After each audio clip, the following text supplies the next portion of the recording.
Choice அகாடமியின் அன்பு வணக்கங்கள். நான் உங்களின் சரவணன். பயிற்சியாளர்களே, நம்முடைய 2024ஆம் ஆண்டு கேட்கப்பட்ட தொகுதி 4 குரூப் 4 தேர்வில் கேட்கப்பட்ட கணித வினாக்களுக்கான விளக்கத்தை கடந்த முதல் வீடியோவில் பார்த்துருக்கோம். அதை தொடர்ந்து மீதி வினாக்களை 2வது வீடியோவில் பார்க்க இருக்கிறோம். வாருங்கள் பார்க்கலாம். Question number 147. 24 மீட்டர் நீளம், 18 மீட்டர் அகலம் மற்றும் 16 மீட்டர் உயரம் உள்ள ஒரு அறையினுள் வைக்க முடிந்த மிகப்பெரிய கம்பியின் நீளம் என்ன? நல்லா கேட்டுக்குங்க. அவன் கொடுத்துருக்கதை நான் அப்படியே ஒரு பிக்சரை ட்ரா பண்ணுறேன். 24 மீட்டர் நீளம். ஓகே. அகலம் பார்த்தீங்கன்னா 18 மீட்டர் அகலம்.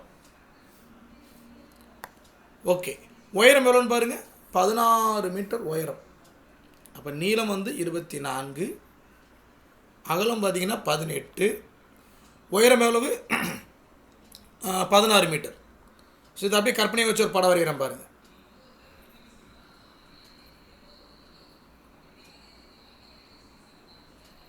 ஸோ எக்ஸாமில் படம் வரையணுமா சார்? அப்படி கிடையாது, நான் உங்களுக்கு அந்த புரியுதுக்காக சொல்கிறேன். இப்போ 24, 18, அந்த 16 உயரம் இதானப்பா 16. ஸோ இந்த மாதிரி ஒரு அறை, அதுக்குள்ளே வைக்க முடிந்த மிகப்பெரிய கம்பி நீளம். மிகப்பெரிய கம்பி அப்படின்னா செங்குத்தை வச்ச நீளமாக இருக்குமா சார்? செங்குத்தை வச்ச நீளமாக இருக்காது, இப்படி கிடைமட்டமாக வச்ச நீளமாக இருக்கும். அதாவது அந்த மூளைவிட்டம் அப்படின்வாங்க இல்லையா. இப்போ செவகம் அப்படின்னா இப்படி இந்த கோடு தான் இருக்கிறதுலையே அதிகபட்ச பெரிய கோடாக இருக்கும். அப்போ அந்த கம்பி அந்த மாதிரி தான் மூளை விட்டத்தில் வச்சிங்க அப்படின்னா கண்டிப்பாக அது எப்படி இருக்கும்? மிகப்பெரிய கம்பி நீளமாக இருக்கும். அப்போ அதை நம்ம கண்டுபிடிக்கணும். இதுதான் பேசிக் ஐடியா. சரி, எப்படி கண்டுபிடிக்கிறேன்றது கவனிங்க. ரொம்ப எளிமை. அந்த மூலைவிடத்தை பார்க்கணும் அப்படின்னா இப்போ நம்ம பார்த்தோம்ல லெங்க்த்து, அந்த லெங்க்த்தை ஸ்கொயர் பண்ணிக்கணும், அதாவது நீளம். அடுத்து பிரெத் பார்த்தோம் பார்த்தீங்கன்னா அகலம், அதை ஸ்கொயர் பண்ணிக்கணும். உயரம் பார்த்தோம்ங்களா, அதை ஸ்கொயர் பண்ணிக்கணும். ஸ்கொயர் பண்ணிவிட்டு எல்லாத்துக்கும் ரூட் எடுத்துட்டீங்க அப்படின்னா அந்த மூலைவிட்டத்துடைய அளவு கிடைக்கும். சிம்பிள். இந்த ஃபார்முலா தெரிஞ்சால் பதில் முடிஞ்சது. அப்போ என்ன பண்ணலாம்? எல் என்பது 24 square, breadth 18 square, height 16 square. இந்த ரூட்டை விட்டுறாதீங்க. ஸோ 24 × 24 576. 18 × 18 324. 16 × 16 256. எல்லாத்தையும் போட்டு ரூட் போடணும். எல்லாத்தையும் ஆட் பண்ணி எவ்வளோ வரும்னா 1156 வரும். 1156க்கு ரூட் எடுத்தால் என்ன வரும் அப்படின்னு பார்த்தீங்க அப்படின்னா 34 வரும். கரெக்டாக? ஸோ 34 அது எங்கே இருக்குது? ஆப்ஷன் சியில் இருக்குது. சி தான் பதில். அவ்வளோதான், ஃபார்முலா தெரிஞ்ச ஆன்சர். அடுத்த கொஸ்டின். அடுத்த வினா எண் 176. இரு எண்களின் மீசீமா ஆனது மீபேக்காவின் 6 மடங்காகும். மீபேக்கா 12 மற்றும் ஓர் எண் 36 எனில் மற்றொரு எண்ணை காண்க. ஒரு நம்பர் 36. நல்லா கேட்டுங்க. அந்த கணக்கில் ரெண்டு நம்பருக்கு எல்சிஎம் எடுத்திருக்காங்க, ஹெச்சிஎஃப் எடுத்திருக்காங்க. அந்த ஹெச்சிஎஃப் மதிப்பையும் எல்சி மதிப்பை கம்பேர் பண்ணுறப்ப எல்சி மதிப்பு பெருசாக இருக்கும் இல்லையா? அது எத்தனை மடங்கு பெருசு இருக்கான்? 6 மடங்கு பெருசாக இருக்கான். ஒரு நம்பர் 36, இன்னொரு நம்பர் என்னென்னு கேட்டிருக்காங்க. இந்த வினாக்களுக்கு ஆப்ஷன் வந்து பூரா ரொம்ப பெஸ்ட்டு. எப்படி சார் அப்படின்னா, ஒரு நம்பர் 36னா அந்த இன்னொரு நம்பர் 24ஆக எடுத்துட்டிங்கன்னா, 24 எப்படி எங்கேருந்து எடுத்தேன்? இந்த ஆப்ஷன்லேருந்து எடுத்தீங்க அப்படின்னா எடுத்துகிட்டு மீப்பேவா மீச்சமாக பாருங்கள். அது 6 மடங்காக இருந்தால் அதான் பதில். இல்லைன்னா அடுத்த ஆப்ஷன் போயிடுங்க, டக்குன்னு போயிடலாம். இப்போ பாருங்கள், இப்போ இதுக்கு எல்சிஎம் ஹெச்எஃப் எடுக்கிறேன். என்ன பண்ணலாம்? 6 போல் எடுத்துக்கலாம். 6 6 34, 4 6 24. திரும்பவும் 2ஆம் வாய்ப்பாடில் எடுக்கலாம். 2 6 2 4. இதுக்கு மேலே அடிக்க முடியாது. அப்போ இப்போ இந்த இடத்துல மீப்போவா ஹெச்சிஎஃப் என்னன்னு பார்த்தீங்க அப்படின்னா 12. கரெக்டாக? ஓகே. மீப்போவா எவ்வளோன்னு பாருங்கள். மீப்போவா தான் 12. மீச்சிமா என்பது எல்லா நம்பரையும் பெருக்கணும். 6 2 12, 12 3 36, 36 2 72. அப்போ ஒரு நம்பர் 72 மீச்சிமா, மீப்போவா பார்த்தீங்கன்னா 12. அவங்க கணக்கில் என்ன சொல்லியிருக்காங்க அப்படின்னா மீச்சிமானது மீப்போக்காவின் விட 6 மடங்கு அப்படின்றாங்க. அப்போ இங்கே பாருங்கள், இது 12 அப்படின்றப்ப 6ஆல் பெருக்கி பாருங்கள், 72 வந்துருச்சு. அப்போ 12 மடங்காகவும் இருக்குது. அப்போ எல்லா கண்டிஷனையும் சாட்டிஸ்ஃபைடு பண்ணுது. அப்போ இதுதான் பதில். இந்த நம்ம எடுத்துக்கிட்ட 24 தான் பதில். அந்த 2 நம்பர் என்னென்னு கேட்டிருக்காங்க, ஒரு நம்பர் கொடுத்துட்டாங்க. அந்த 2வது நம்பர் இந்த ஆப்ஷன்லேருந்து எடுத்து டக்கு டக்குன்னு இந்த மாதிரி போட்டிங்க அப்படின்னா ஆன்சர் ஈஸியாக வந்துடும். Next question. அடுத்த கொஸ்டின் 188 நினைக்கிறேன். எஸ், ஓகே, கவனிங்க. அதே மாதிரி கணக்கு கொஞ்சம் வித்தியாசமாக இருக்குது. இரு எண்களின் மீப்போவா 11 மற்றும் மீச்சீமா 693. மீப்போவா கொடுத்துட்டாங்க, மீச்சீமா கொடுத்துட்டாங்க. ஒரு நம்பர் 77, இன்னொன்று என்னென்னு கேட்குறாங்க. இது ரொம்ப ஈஸிப்பா. என்ன அப்படின்னா 2 நம்பருக்கு எல்சிஎம் ஹெச்எஃப் பார்த்தீங்க அப்படின்னா அந்த 2 நம்பரை பெருக்கி வரக்கூடிய தொகை. ஃபார் எக்ஸாம்பிள் இப்போ இங்கே 77 அப்படின்னா இந்த 77 என்பது இன்னொரு நம்பரோட பெருக்கி வர தொகை என்னன்னு தெரியல, அதான் கேட்டிருக்காங்க. இந்த தொகையும் அந்த எல்சிஎம் ஹெச்எஃப் இருக்குது பார்த்தீங்களா, எது இந்த 11 693, இந்த 2 நம்பரை பெருக்கி வரக்கூடிய தொகையும் சமம். எப்போவுமே எந்த ஒரு எல்சிஎம் கொஸ்டினும் ஹெச்எஃப் கொஸ்டின் எடுத்தாலும் நீங்கள் 2 நம்பர் எடுப்பீங்க இல்லையா, அந்த 2 நம்பர் பெருக்கி வரக்கூடிய தொகையும் அந்த 2 எண்களுக்கான மீசீமா மீப்போவா அது பெருக்கி வரக்கூடிய தொகையும் ஒன்று தான். சாரிப்பா, இருமல் வந்துருச்சு. ஓகே, இப்போ ஈஸியாக என்ன பண்ணிடலாம் அப்படின்னா அப்படியே கிராஸ் பண்ணிடலாம். இப்போ கவனிங்க, எப்படி நீங்கள் இப்படியே அடிக்கலாமா சார்? அடிக்கலாம். இருந்தாலும் நம்ம வழக்கம் போல் இப்படி வந்துடுங்க. 11 × 693 வகுத்தல் 77 அடிங்க. 1 11 11, 7 11 77, ஈஸியாக அடிச்சிடலாமா? அடுத்து 1 7 7, 9 7 63, மீதி 6 இருக்கும். திரும்ப பக்கத்தில் 3, திரும்ப 63 தான். திரும்ப 9 7 63. அப்போ எக்ஸ் என்பது என்னப்பா? 99 முடியும். So X = 99.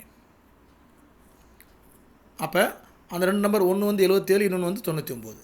அதோடைய மீப்போவா தான் 11, அதோடைய மீச்சமாக தான் 693. சரிங்களா? ஆப்ஷனில் 99 இருக்காம பாருங்கள், இருக்குது. அப்போ அதுதான் பதில். அடுத்த கொஸ்டின், இது ஒரு ஈஸியான கேள்வி தான். வியாபாரி ஒருவர் 2 வகையான எண்ணெய்களை முறையே 120 லிட்டர் 180 லிட்டர் என 2 கலங்களில் வைத்துள்ளார். ரெண்டுமே வேறு வேறு என்னப்பா? இதே நல்லெண்ணெய், சன்ஃப்ளவர் ஆயில் கூட வச்சுருங்க. 2 எண்ணெயை 120 லிட்டர் 180 லிட்டர் அப்படின்னு வச்சுருக்காங்க. சம அளவு கொண்ட கலனில் அந்த 2 எண்ணெய்களை நிரப்பி, சம அளவு அப்படின்னா ஏதாவது ஒரு லிட்டர் கணக்கில் எடுக்கிற மாதிரி, 1 லிட்டரு பால் ஊற்றுறாரு இல்லையா, அந்த மாதிரி ஏதாவது ஒரு கலனை எடுத்துக்குங்க, அதில் ஃபில் பண்ணணும். சம அளவு இருக்கிற மாதிரி.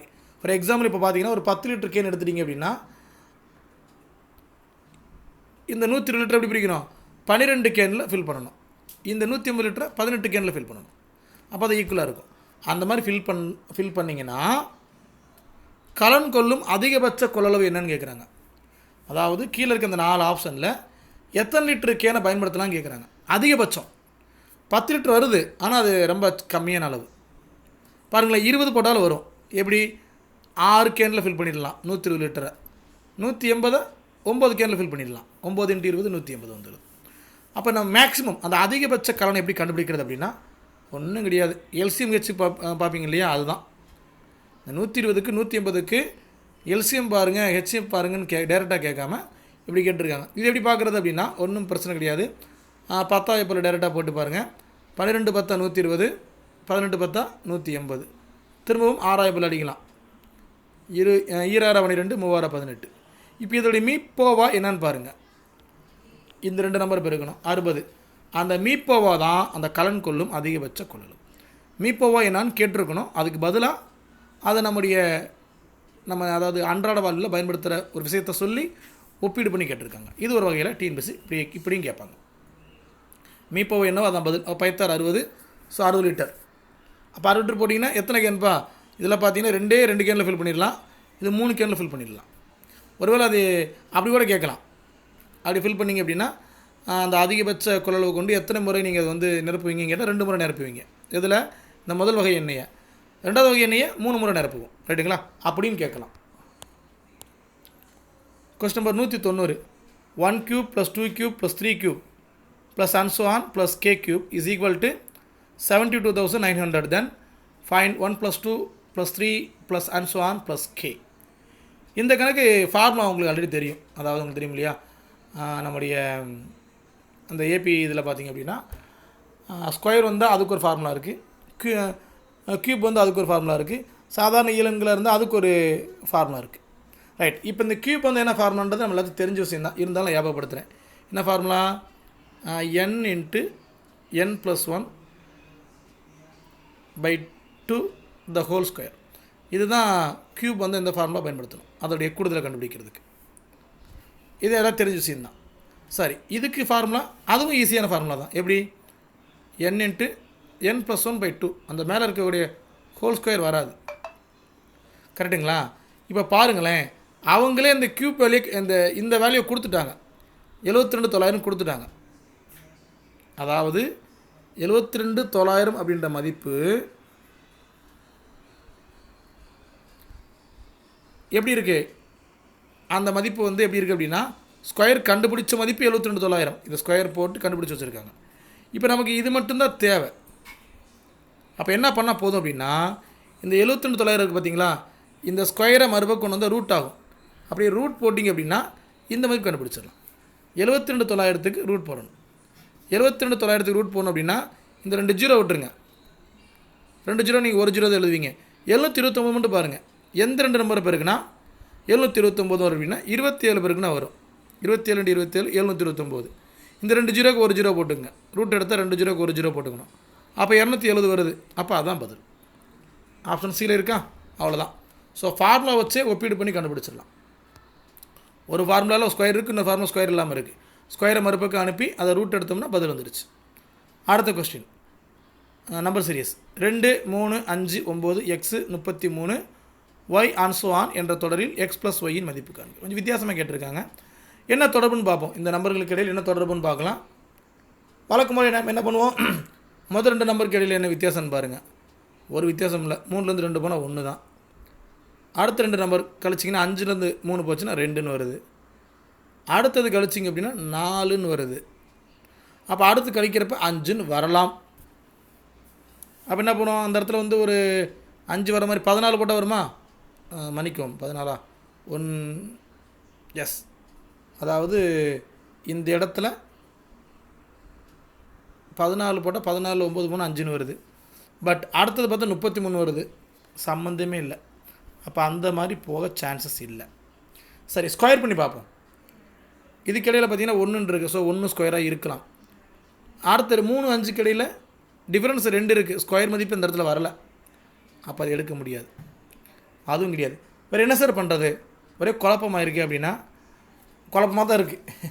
ஆனால் இதுக்கு ஒரு சின்ன ஒரு குழு இருக்குது.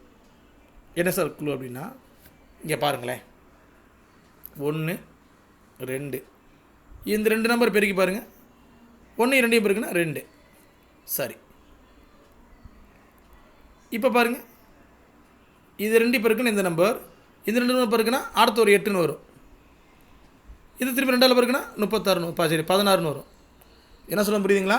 2 2 பெருக்கிட்டு போங்க அப்படின்றேன். இங்கே பாருங்கள், முதடுத்தன்னு 1, 2ஆல் பெருக்குன்னா 2, திரும்ப 2ஆல் பெருக்குன்னா 4, திரும்ப 2ஆல் பெருக்குன்னா 8, திரும்ப 2ஆல் பெருக்குன்னா 16, அடுத்த 2ஆல் பெருக்குன்னா 32. ரைட்டுங்களா? இது மாதிரி இது நம்ம மறுக்க முடியாது. சரி, அதுக்கு இதுக்கு என்ன சார் சம்மந்தம் அப்படின்னா இருக்குது. இந்த முதல் பெருக்கிற நம்பரோட 1 கூட்டி பாருங்கள் 2ன்னு வரும். இதோட 1 கூட்டி பாருங்கள் 3ன்னு வரும். இதோட 1 கூட்டி பாருங்கள் 5ன்னு வரும். இதோட 1 கூட்டி பாருங்கள் 9ன்னு வரும். அப்போ அடுத்து எக்ஸ் தெரியல. இப்போ 16 இருக்குது அப்படின்னா அதோட 1 கூட்டினா 17. அப்போ அந்த நம்பர் 17 இருக்கலாம். ஆனால் முடியலை. அடுத்து பாருங்கள், இங்கே 32 வந்துச்சா, அதில் 1 கூட்டி பாருங்கள் 33. கரெக்டாக வந்துருச்சா? சரி, ஒய் வேறு இருக்குது. அப்போ 32 அடுத்து என்ன வரணும்? 64 வரும். மேலே 64 1 கூட்டினா 65 வரலாம்.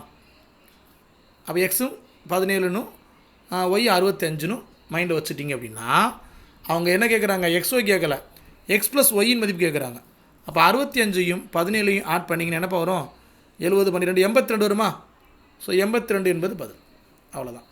அப்போ என்ன பண்ணோம் அப்படின்னா இது மாதிரி ஒவ்வொரு நம்பராக கூட்டிகிட்டு கூட போட்டு கூட்டி போட்டு கூட நம்பர் சீரீஸில் செட் பண்ணியிருப்பாங்க. எல்லாத்துக்கும் தயாராக இருங்க. எல்லா வித கோணத்துலையும் சிந்திச்சிங்கன்னா பதில் வந்துடும்.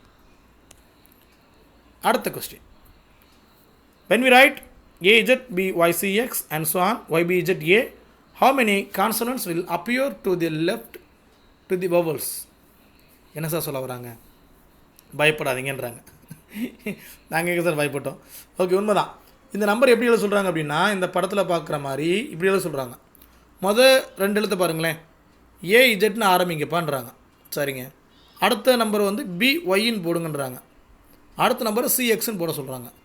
புரியலையே சார்? இது முதல் எழுத்து, இது ரெண்டாவது எழுத்து, மூன்றாவது எழுத்து. இதை பாருங்கள், கடைசி எழுத்து, அதுக்கு முன்னாடி எழுத்து, அதுக்கு முன்னாடி எழுத்து. இப்படியே நீங்கள் எழுதணும். எப்படி? இஜெட் வர வரைக்கும் எழுதணும். எழுதுங்களேன். அடுத்து என்ன எழுதலாம்? டி. இருங்க, எல்லாத்தையும் எழுதி கூட உங்களுக்கு டிஸ்பிளே பண்ணுறேன். ரெண்டும் டக்கு டக்குன்னு கஷ்டமாக இருக்குல்ல? வருஷம் போல் எழுதிருங்க. DE F G H Iன்னு எழுதிருங்க. J K L என்ன சார் வரிசை எழுதுறீங்க? எழுதுங்க, அப்புறம் விவசாயம் எழுதிக்கலாம். P Q R S T U W X Y Z. Sir திருப்பி அது எழுதுகிற குழப்பிடாதா? கவலைப்படாதீங்க, கலர் மாற்றிடலாம். பென் கலரை மாற்றிடுவோம். இதை கூட அழிச்சு மாற்றி விட்ருவோம், அப்போ தான் ஈஸியாக இருக்கும். இப்போ பாருங்கள், ரிவர்ஸாக எழுதுங்கன்றாங்க. ரிவர்ஸ் எப்படி எழுதுறது? இங்கே பாருங்களேன், இங்கே இஜெட் போட்டுக்குங்கன்றாங்க. அப்போ கடைசி எழுத்து இங்கே இஜெட் இருக்குது, அப்போ இங்கே ஏ போட்டுக்கணும். அப்படி ரிவர்ஸை போட்டு டக்கு டக்கு வாங்க. B C D கரெக்டாக தரேண்ணா? D E F G H I J K L M N O P Q R S T U V W. ஐயோ, எங்கே தப்புட்டுண்ணா? இருக்குப்பா, டக்குனு எழுதிடுறேன். நீங்கள் நினைப்பீங்க, நான் சாரி ஏபிசி கூட தப்பாக எழுதுறாருண்டு. யார் எதுனாலும் வேமாதிரப்போ தப்பாயிரும். சாரி. ஓகே, இங்கே பாருங்க, இப்போ எழுதிட்டேன்ப்பா. இப்போ இங்கே என்ன சொல்கிறாங்க அப்படின்னா, அந்த கணக்கில் என்ன சொல்லியிருக்காங்க அப்படின்னா, அதாவது நம்முடைய வவல்ஸு பக்கத்தில் வரக்கூடிய கான்சனன்ட் வர மாதிரி இருக்கக்கூடிய நம்பர்ஸ் எத்தனைன்னு கேட்குறாங்க. அவ்வளோதான். அதாவது நம்முடைய வவல்ஸ் இருக்குது இல்லைங்களா, உயிரெழுத்துக்கள், அது பக்கத்தில் இருக்கக்கூடிய மெய் எழுத்துக்கள் எத்தனைன்னு கேட்குறாங்க. இதை கண்டுபிடிச்சலாம். பாருங்களேன், இப்போ இதை பாருங்கள், ஏ இருக்குது, AEIOU. இந்த பக்கம் அதில் பாருங்கள், AEIOU. இந்த 5 எழுத்துக்களை ஒட்டி எத்தனை எழுத்துக்கு நீங்களே பாருங்கள். 1 ரவுண்ட் பண்ணிட்டோமா? அடுத்து பார்த்துட்டே வாங்க. இங்கே இ இருக்குது பாருங்கள். ஓகே, இங்கே யூ இருக்குது பாருங்கள். அடுத்து வேறு என்ன இருக்குன்னு பார்த்தீங்கன்னா, இல்லை, அங்கிட்டலாம் இல்லை. இங்கே ஐ இருக்குது, வேறு ஒன்றுமே கிடையாது. இங்கே ஓ இருக்குது. ஓகே, வேறு இங்கே ஓ இருக்குது. Okay, very good. அடுத்து பார்த்தீங்க அப்படின்னா, இங்கே ஐ இருக்குது, க்யூவில் வராது. ஓகே, அடுத்து இங்கே ஒரு யூ இருக்குது, கரெக்டாக? எஸ். இங்கே ஒரு இ இருக்குது. அடுத்து பார்த்தீங்க அப்படின்னா, இங்கே ஒரு ஏ இருக்குது. எண்ணி பாருங்களேன், 1 2 3 4 5 6 7. ஏதோ ஒன்று தப்பாக எழுதி வச்சுருக்கேனே. கரெக்டு தான்ப்பா. 10 வந்திருக்கு. இந்த 10 பதிலாக சார்னா கேள்வி நல்லா விட்டு நோக்கணும். அதாவது வவல்ஸ் பக்கத்தில் கான்செப்ட் இருக்குதுன்னு ஜென்ரலாக கேட்டிருந்தால் பிரச்சனை இல்லை, 10 தான் பதில். பட் அங்கே என்ன கொஸ்டின் கேட்டிருக்காங்க அப்படின்னா, இங்கே நீங்களே பாருங்கள், என்ன கேள்வி கேட்டிருக்காங்க பாருங்கள். உயிரெழுத்திற்கு இடதுபுறம் அருகில் வரக்கூடிய உயிரெழுத்து. இடதுபுறம் என்ன இருக்கணும்? பக்கத்தில் உயிரெழுத்து இருக்கணும். அந்த நீங்கள் நம்ம எழுதின விஷயத்தில் இப்போ எது மட்டும் எடுக்கலாம் அப்படின்னா, லெஃப்ட் ஹேண்ட் சைடு வந்து நமக்கு என்ன இருக்கணும் அப்படின்னா கான்சனன்ஸ் இருக்கணும். அதை மட்டும் தான் எடுக்க முடியும். அப்படி பார்க்குறப்ப இந்த இதை பாருங்களேன், இதில் இடது பக்கம் என்ன இருக்குது நீங்களே பாருங்கள், இடது பக்கம் இஜெட் இருக்குது. அப்போ இதை எடுக்க முடியாது, அந்த மாதிரி சொல்கிறாங்க. அப்போ இடது பக்கம் வந்து என்ன இருக்கணும் அப்படின்னா, அந்த இது இருக்கணும், AEIO இருக்கணும். அது இருந்தால் எடுத்துக்கலாம். ஆனால் அதே நேரத்தில் இங்கே இன்னொன்று கவனிக்கணும். எப்படி? இதுக்கு அடுத்து இருக்கிற எழுத்தும் உங்களுக்கு வவல்ஸ்ன்னு பார்த்துக்கலாம். வரிசை தான் எழுதியிருக்காங்க, அவர் பார்த்தா அப்படி இல்லை, அப்போ இதை எடுக்க முடியாது. இந்த 2வது லெட்டரை பாருங்கள், இதுக்கு இடது பக்கம் என்ன இருக்குது? கான்சனன்ஸ் இருக்குது. அப்போ இதை எடுத்துக்கலாம். 1. இதை பாருங்கள், UF இருக்குது. ஆனால் பார்த்தீங்க அப்படின்னா, U என்பது இடது பக்கமாக இருந்தாலும் அதுக்கு பக்கத்தில் இருக்க நம்பர் என்னென்னு பாருங்கள். என்ன நம்பர் பாருக்கு? கான்சனன்ஸ் இருக்குது. அப்போ அது கொஞ்சம் குயக்கவேன்றதுனால திருப்பி எடுத்து எழுதிருக்கேன்ப்பா, ஏன்னா அது குழப்பிடும். அதனால் நல்லா கேட்டுங்க. வவல்ஸ் இருக்கிற அந்த ஜோடி எல்லாமே வந்து டிக்கெட் வச்சுக்குங்க. திரும்ப ஒரு முறை சொல்லிக்கிறேன். அப்படி பார்த்தா 1 2 3 4 5 6 7 8 9 10. இந்த 10 ஜோடியும் பார்த்தீங்கன்னா வவல்ஸோட கலந்துருக்கு. அங்கே என்ன சொல்ல வராங்க அப்படின்னா, அதாவது வவல்ஸுக்கு இடதுபுறம் கான்சனன்ஸ் இருந்துச்சுன்னா எடுத்துக்கலான்றாங்க. இப்போ முதல்ல பாருங்கள், வவல்ஸ் வந்து வலது பக்கம் இருக்குது, இது வந்து இடது பக்கம் இருக்குது இஜெட். அப்போ இந்த மாதிரி தான் எடுத்துக்க சொல்கிறாங்க. நான் முதல் சொல்கிற கூட கூடாது அப்படின்னே அதை தான் எடுத்துக்க சொல்லியிருக்காங்க. நான் கிளியராக வரைட் பண்ணி பார்த்துட்டேன். அப்போ என்ன பண்ணால் இஜெட்டியாவே எடுத்துக்கலாம் அப்படின்றாங்க. ஓகே, ஒன்று. அடுத்து வாங்க, இங்கே தான் பாருங்கள், கரெக்டாக வவல்ஸுக்கு இடது பக்கம் இருக்குது. அப்போ இதை எடுத்துக்கலாம். இடது பக்கம் கான்சனண்ட் வி இருக்குது.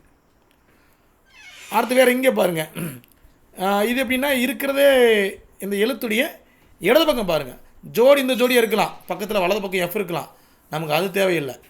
யூக்கு இடது பக்கம் என்ன இருக்குன்னு பாருங்கள், ஜி இருக்குது. அப்போ இதை எடுத்துக்கலான்றாங்க. 3. ஸோ அப்போ எல்லாமே எடுத்துக்கிற மாதிரி தானே வரும், இல்லை அதுலேயும் விதிவிலக்கு வரும் பாருங்கள். இப்போ இதை பாருங்கள், வவல்ஸ் பக்கத்தில் என்ன வந்துடுது, கான்சனன்ட் வந்துடுது. அப்போ இதை எடுத்துக்கலாம்.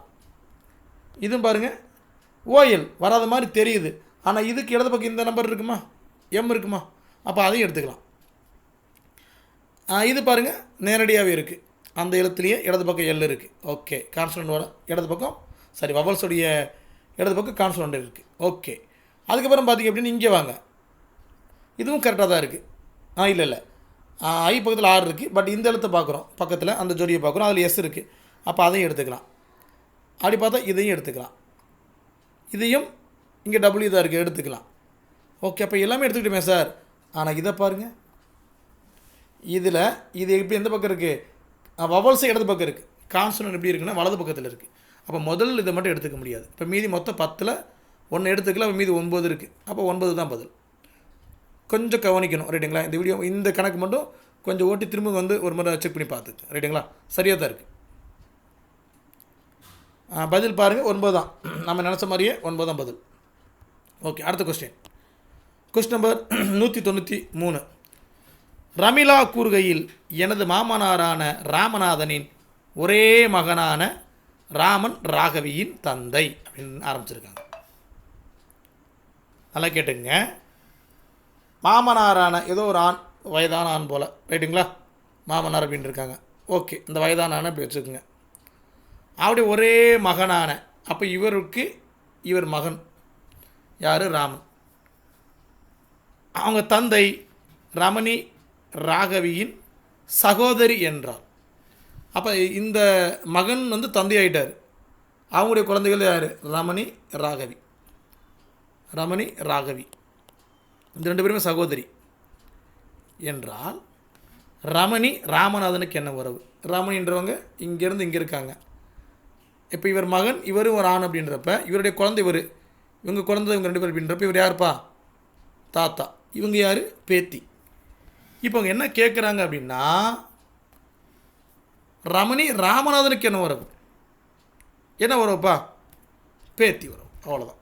கொஞ்சம் இந்த மாதிரி கணக்கெல்லாம் எழுதினாலே பதில் வந்துடும். வேறு இப்போ நான் இன்னொரு ஐடியா சொல்கிறேன். உங்கள் வீட்டில் இருப்பாங்க இல்லையா இந்த உறவு முறையில், அவங்க பேருங்க சொல்லிகிட்டே வாங்க. இப்போ நான் எடுத்துக்கிட்டேன் அப்படின்னா, இப்போ முதல்ல எங்கள் தாத்தா பேர் சொல்லி, அவங்களுடைய மகன் எங்கள் அப்பா பேர் சொல்லி, அவங்களுடைய மகனை என்ன நினச்சிக்கிட்டு அப்படி நினச்சி பார்த்தா டக்குன்னு ஆன்சர் வந்துடும். நம்மளே நினச்சி பார்த்தோன்னா தப்பே வராது. நம்முடைய உறவுகளை நம்ம மறக்க மாட்டோம் அல்லவா? வேறொரு உறவு சொல்ல பார்த்தா தூக்கு வளர்ப்பிடுவோம். நம்ம உறவுகளை தவற விட மாட்டோம். அதனால் நம்ம உறவுகளோட கம்பேர் பண்ணுங்கள். இந்த மாதிரி வினாக்களுக்கு டக்குன்னு ஆன்சர் வந்துடும். 3 ஆண்கள் மற்றும் 4 பெண்கள் 7 நாட்களில் ரூபாய் 3780 சம்பாதிக்கின்றனர்.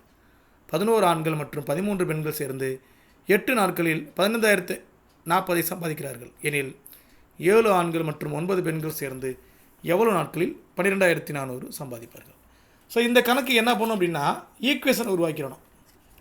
ஈக்குவேஷன் எப்படி சார் உருவாக்குறது? ரொம்ப எளிமை தான், கவனிங்க. ஒரு நிமிஷம்ப்பா. ஓகே, கவனிங்க. இவ்வளோ டிஸ்பிளே பண்ண போதும்லப்பா? அது இருக்கு. ஓகே, முதல் இது என்ன சொல்லியிருக்காங்க பாருங்கள், நீங்களே பாருங்கள். 3 ஆண்கள் என்ன வச்சுக்கோங்க, எக்ஸ்ன்னு வச்சுக்கோங்க. 3 ஆண்கள், 4 பெண்களை ஒய்ன்னு வச்சுக்கோங்க. நம்மளை வச்சுக்கிறது தான். 4 பெண்கள் 7 நாட்களில் 3750 ரூபா சம்பாதிக்கிறாங்க. 7 நாளில். ஓகே, 3750 ரூபா. அந்த 7 நாட்களை மட்டும் தனியாக இங்கே 7ன்னு போடணும். இப்போ நான் என்ன பண்ண போகிறேன் அப்படின்னா, இந்த 7 இருக்குது பார்த்தீங்களா, இந்த 7 நான் மறுபக்கம் அனுப்பிச்சிடுறேன். மறுபக்கம் அனுப்பிச்சு அப்படி போங்க வகுத்தில் போயிடும். இந்த ப்ளஸ்ஸில் போடக்கூடாது. இன்ட்டு 7 தான். அதாவது எப்படின்னா 3 ஆண்கள் 4 பெண்கள் 2 பேரும் சேர்ந்தாலும் 7 நாள் வேலை பார்த்தாங்க. அப்போ இன்ட்டு 7 தான். அப்போ இன்ட்டு 7 வலது பக்கம் போச்சுன்னா வகுத்தில் 7ன்னு வந்துடும். இதை அடிக்க முடிஞ்சு அடிக்கலாம். அடித்தா 540 வரும்னு நினைக்கிறேன். அடித்து பார்த்துக்குங்க. இதை ஈக்குவேஷன் நம்பர் 1ன்னு வச்சுக்கோங்க அப்படின்றாங்க. நல்லா கேட்டுக்குங்க. அதே மாதிரி அடுத்திருக்கக்கூடியதையும் ஈக்குவேஷனை மாற்றுங்க. 11 ஆண்கள்ன்றாங்க, 11 எக்ஸு, 13 பெண்கள், 8 நாட்கள். அப்போ இன்ட்டு 8ன்னு போடணும். அந்த இன்ட்டு 8 சமக்குறிக்கு வலது பக்கம் கொண்டு போனால் ஆல்ரெடி இங்கே 15,040 இருக்கும் கணக்கு பிரகாரம். அதை 8ஆல் டிவைட் பண்ணுறேன். 8ஆல் டிவைட் பண்ண எவ்வளோ போகிறோம்? 1880 வரும். இதை ஈக்குவேஷன் 2ன்னு வச்சுக்கிட்டு இந்த 2 சால்வ் பண்ணணும் அப்படின்றாங்க. இந்த 2 எப்படி சால்வ் பண்ணுறது அப்படின்னா, மொதல் ஈக்குவேஷனை 11ஆல் பெருக்குங்க, ரெண்டாவது ஈக்குவேஷனை 3ஆல் பெருக்குங்க. அப்படி உள்டாவாக பெருக்குன்னா சால்வ் ஆகிடும். அப்படி பெருக்குனிங்க அப்படின்னா இந்த ஈக்குவேஷனை பாருங்கள், நோட் பண்ணிக்கோங்க. இதை பெருக்கிறேன். இப்போ எதனால் 11ஆல் பெருக்கிறேன். பெருக்கிறேன் எப்படி சார் வரும்? இப்படி வரும். இப்போ கொஞ்சம் பெரிய வாக்கணக்கு மாதிரி தான் வரும். நான் பெருசாக சொல்லட்டுமா? இருக்கிறேன், அது ஈஸியாக இருக்கும். இப்போ என்ன பண்ண போகிறேன்? அந்த மொதல் ஈக்குவேஷனை 11ஆல் பெருக்க போகிறேன். அங்கே 3 எக்ஸ் இருந்துச்சா, பெருக்கணும் 33 எக்ஸ்னு வந்துடும். 11ஆல் பெருக்குனா ஓகே 33 எக்ஸ். அடுத்து அங்கே 4 இருந்துச்சா, 11ஆல் பெருக்குனா 44ன்னு வரும். ஆல்ரெடி அங்கே 540 இருந்துச்சா, 11ஆல் பெருக்குனா 5940ன்னு வரும். ஓகே. அதே மாதிரி கீழே இருந்த ஈக்குவேஷன் இருந்துச்சு இல்லையா, அதை 3ஆல் பெருக்குனா ஆல்ரெடி இங்கே 11 இருந்துச்சு. அப்போ 3ஆல் பெருக்குனா 11 × 3 33 எக்ஸ்னு வரும். ரைட். அடுத்த நம்பரை பெருக்குனிங்க அப்படின்னா 13 அங்கே இருந்துச்சு. இப்போ 3ஆல் பெருக்குனா 13 × 3 39 ஒய்ன்னு வரும். ஆமாம், ஒய் வரும்லப்பா, ஒய்யை விட்டுட்டேன், ஒய்யை போட்டுக்குங்க. ஓகே. அடுத்து நம்பர் என்ன இருந்துச்சுன்னா 1880 இருந்துச்சு. அதை 3ஆல் பெருக்குனா 5640 வரும். இப்போ ஏன் இப்படி மாற்றுறீங்க பாருங்கள், குறியெல்லாம் மாற்றுங்களேன். மாற்றுங்கன்னா ஈஸியாக அடிபட்டு போயிடும். எப்படி? 33 எக்ஸில் 33 எக்ஸ் போச்சுன்னா 0, 44 39 போச்சுன்னா 5 ஒய், 5940 5640 போச்சுன்னா மீதி எவ்வளோ வரும்? 300ன்னு வரும். அப்போ இதில் இருந்து நம்ம என்ன கண்டுபிடிச்சிடலாம்? ஒய் மதிப்பை கண்டுபிடிச்சிடலாம். 300/5 60ன்னு வரும். இதுதான் ஒய் மதிப்பு. இதை வச்சுட்டு என்ன பண்ணலாம்? நம்ம எக்ஸ் மதிப்பை கண்டுபிடிக்கலாம். எப்படி? அந்த முதல் ஈக்குவேஷனுக்கு இருந்துச்சு பார்த்தீங்கன்னா 3x + 4y, அதில் அப்ளை பண்ண கண்டுபிடிச்சிடலாம். முதல் ஈக்குவேஷன் என்ன போட்டிருந்தோம்? 3x + 4y = 540 போட்டிருந்தோம். அதில் ஒய் வேல்யூ அப்ளை பண்ணுங்கள். 4 × 60 240ன்னு வரும். இப்போ 3x மைனஸ் இந்த 240 அந்த பக்கம் அனுப்பிச்சிங்கன்னா ஆல்ரெடி அங்கே 540 இருக்குது. 540 240 போச்சுன்னா 300. 3x 300னா X எவ்வளோப்பா? 100. ஒய் வந்து 60, எக்ஸ் வந்து 100. இப்போ 2 மதிப்பு கண்டுபிடிச்சிட்டோம். ரைட்டா? இப்போ நம்ம என்ன பண்ணணும் அப்படின்னா, எக்ஸு 100, ஒய் 60. எக்ஸு 100னா என்னப்பா? நீங்களே சொல்லுங்கள். அந்த எக்ஸ் ஒய்யை திரும்ப எழுதுங்க. நல்லா கேட்டுங்க. எக்ஸ் வந்துப்பா 100, ஒய் வந்து 60. இந்த எக்ஸ் 100, ஒய் 60ன்றத அந்த 3வது இதில் அப்ளை பண்ணுங்கள். இது என்னப்பா? 3வது ஈக்குவேஷன் என்னப்பா? கேள்வி கேட்கக்கூடிய ஈக்குவேஷன். 7x + 9y = எவ்வளோ நாட்கள் தெரியல. அதாவது இங்கே இன்ட்டு எவ்வளோ போகிறதுன்னு தெரியல. அதான் நமக்கு அது ஏன்னு வச்சுக்கலாமா? அப்படி எக்ஸ் போட்டதுனால இங்கே ஏன்னு வச்சுக்கோங்க. ஏ தான் கண்டுபிடிக்கணும். எத்தனை நாட்கள்னு தெரியல, அதான் கண்டுபிடிக்க போகிறோம். ஆனால் அவங்க சம்பாதிச்ச தொகை தெரிஞ்சு போச்சு, 12,402. இப்போ என்ன பண்ணுங்கன்னா, எக்ஸுக்கும் ஒய்க்கும் நம்ம இப்போ கண்டுபிடிச்ச மதிப்பை போடுங்க. எக்ஸுக்கு எவ்வளோ போடுவீங்க? 100 போடுவீங்க, அப்போ 700ன்னு வரும். ஒய்க்கு 60 போடுவீங்க, அப்போ 540ன்னு வரும். கரெக்டா? ஓகே. இந்த பக்கம் ஏன்னு போட்டுங்க. இது ரெண்டையும் கூட்டினீங்கன்னா 1240 வரும். அப்போ ஏ எத்தனை நாட்கள் தெரியணும் அப்படின்னா, இந்த 1240 வலது பக்கம் அனுப்புறீங்க. ஆல்ரெடி அங்கே 12,400 இருக்குது. கீழே ஒரு 1240 அடித்தா எப்படி அடிச்சிடலாம்? இப்படி அடிச்சிடலாம். ஆல்ரெடி இங்கே ஒரு 0 இருக்குது. இப்போ முன்னாடி ஒன்றுக்கு தான் அர்த்தம். அப்போ எத்தனை நாட்கள் அப்படின்னா 10 நாட்கள். அப்போ பெரிய கணக்கு தான். இருந்தாலும் இதை நான் உங்களுக்கு மெதுவாக சொல்லியிருக்கேன். நீங்கள் என்ன பண்ணணும்? கடன்னு ஸ்பீடாக போட்டோன்னா தான் இந்த மாதிரி கணக்குகள் என்ன பண்ண முடியும்? சால்வ் பண்ண முடியும். Question number 195. அசல் 10,000, ரேட் ஆஃப் இன்ட்ரெஸ்ட் 15%, 3 ஆண்டுகளுக்கு கிடைக்கும் கூட்டு வட்டிக்கும் தனி வட்டிக்கும் இடையேயான வித்தியாசம் என்ன? நல்லா கேட்டுங்க. இந்த மாதிரி கணக்குகளுக்கு ரொம்ப எளிமையாக 2 ஆண்டுகள் 3 ஆண்டுகளுக்கு 2 தனித்தனி ஃபார்முலா இருக்குது. ஷார்ட்கட்டை சொல்லுவாங்க. அதாவது இங்கே 3 ஆண்டுகள் கேட்டிருக்காங்க, கூட்டு வட்டிக்கும் தனி வட்டிக்கும் வித்தியாசம். ஒரு சில கணக்கில் 2 ஆண்டுகள் கேட்பாங்க. இதுக்குள்ளே தான் வினா வரும். ஸோ 2 ஆண்டுகள் கேட்டாங்கன்னா ஃபார்முலா இதுதான்ப்பா, shortcut formula. P × R/100 the whole square போட்டிங்க அப்படின்னா அந்த வித்தியாசம் தெரிஞ்சிடும். இது ஈஸி. பட் 3 ஆண்டுகள் கேட்டாங்கன்னா இந்த மாதிரி கணக்குகளுக்கு என்ன ஃபார்முலா அப்படின்னு பார்த்தீங்கன்னா, இங்கே பாருங்கள், ஃபார்முலா அதே ஃபார்முலா தான். இதுக்கப்புறமா இந்த ஃபார்முலாவுக்கு அப்புறமா இன்னொரு செட்டு வரும். இங்கே பாருங்கள், P × R/100 the whole square, இது ஓகே தான். அதுக்கப்புறமா பார்த்தீங்கன்னா ஒரு R/100. ஸோ 3 ஆண்டுகள்னால +3ன்னு வரும். இந்த ஃபார்முலா நீங்கள் அப்படியே எடுத்து சப்ஸ்டியூட் பண்ணி அப்ளை பண்ணி பாருங்கள். என்ன பண்ணுவீங்க, P வந்து என்னது 10,000 போட்டுக்குவீங்க. R வந்து ரேட் ஆஃப் இன்ட்ரெஸ்ட் வந்து 15. ஸோ 15/100 × 15/100. இந்த பக்கம் எழுதி பாருங்கள். அடிக்கிறப்ப நீங்கள் அடித்து போட்டுங்க. இன்ட்டு நான் செட்டப் பண்ண சொல்லிடுறேன். 15/100 ஸ்கொயர் நிறைய இன்னொரு 15/100. கரெக்டுங்களா? அடுத்து இந்த இடத்துல பார்த்தீங்கன்னா 15/100 +3 வரும். இதை அடிச்சிடுறேன். ஒரு பெரிய சிம்பிளிகேஷன் தான். இன்ட்டு 15/100 ஒரு +3. என்ன இதை சுருக்கிடுங்க. எப்படி 300 300 வந்து ஒரு 15 கூட்டினா 315/100ன்னு வரும். அப்போ இந்த செட்டப்பை அப்படியே தூக்கிட்டு 315/100ன்னு போட்டுங்க.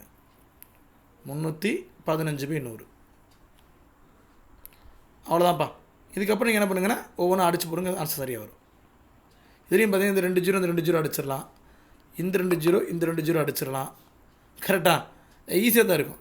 இங்கே பாருங்கள், 3 5 15, 2 5 10 ஒரு 0. வேறு அடிக்கலாம். இங்கே பாருங்கள், 3 5 15, 4 5 20. அவ்வளோதான்ப்பா. இப்போ இந்த 3 இந்த 315 இதை பெருக்கி 4ஆல் வகுத்துடுங்க. அதை மட்டும் நீங்கள் பண்ணிவிடுங்க. பண்ணிங்க என்ன வரணும், இதுதான் பதில் வரும்பா, 708.75. நானே மேக்ஸிமம் சுருக்கிட்டேன். அந்த மீதிக்கு மட்டும் நீங்கள் அடிச்சு போடுங்க, ஆன்சர் சரியாக வரும். அடுத்த கணக்கு அதையும் நானே பெருக்கி போட்டிருப்பேன். பட் வீடியோ லென்த் கூட்டிகிட்டு இருக்கு, அதனால தான்ப்பா. அடுத்து கவனிங்க. ஒருவர் ரூபாய் 2000 6% தனி வட்டிக்கு கடன் வாங்குகிறார். ஓராண்டு முடிவில் ரூபாய் 1000 திருப்பி செலுத்துகிறார். எனில் அவர் அக்கடனை 2ஆம் ஆண்டில் முடிவில் முழுவதுமாக முடிக்க எவ்வளவு தொகை செலுத்த வேண்டும்? அப்போ தனி வட்டின்றப்ப நீங்கள் தெரிஞ்சுக்க வேண்டிய விஷயம், முதல் வருஷத்துக்கு ஒரு தனி வட்டி கண்டுபிடிப்பீங்க இல்லையா, அந்த வட்டி தொகையையும் இதையும் கூட்டக்கூடாது, அசலையும் கூட்டக்கூடாது. கூட்டாமல் 2ஆம் ஆண்டுலையும் என்ன பண்ணணும் அப்படின்னா அந்த முதலாண்டு வட்டியை விட்டுட்டு கணக்கு போட்டிங்கன்னா சரியாக வரும். இங்கே பாருங்கள், இந்த கணக்கு போட்டு காமிக்கிறேன் பாருங்கள். முதல் ஆண்டு 2000 ரூபாய் அசல். ரேட் ஆஃப் இன்ட்ரெஸ்ட் பார்த்தீங்கன்னா 6% / 100. ரைட், இதை போட்டு பாருங்கள் எவ்வளோ வட்டிங்க கிடச்சிரும். அடிச்சிங்கன்னா 20 × 6 120 ரூபாய் வட்டி. வாங்கிய அசல் எவ்வளவு 2000. முதலாண்டின் முடிவில் 2120 ரூபா நிற்கிது பேலன்ஸு. இப்போ அதில் என்ன பண்ணிடுறாரு அப்படின்னா ஒரு 1000 ரூபாய் ரிட்டர்ன் பண்ணிடுறாரு. அவன் மீதி 1120 இருக்குது. அந்த 1120க்கு நீங்கள் வட்டி கால்குலேஷன் பண்ணக்கூடாது. ஏன்னா அதில் 120 ரூபாய் என்பது முதலாண்டு வட்டி. மீதி தொகை வந்து அசல் தொகை வந்து 1000 தான். இப்போ 2ஆம் ஆண்டில் 1120க்கு பார்க்காம 1000க்கு மட்டும் பார்த்தா சரியாக வரும்.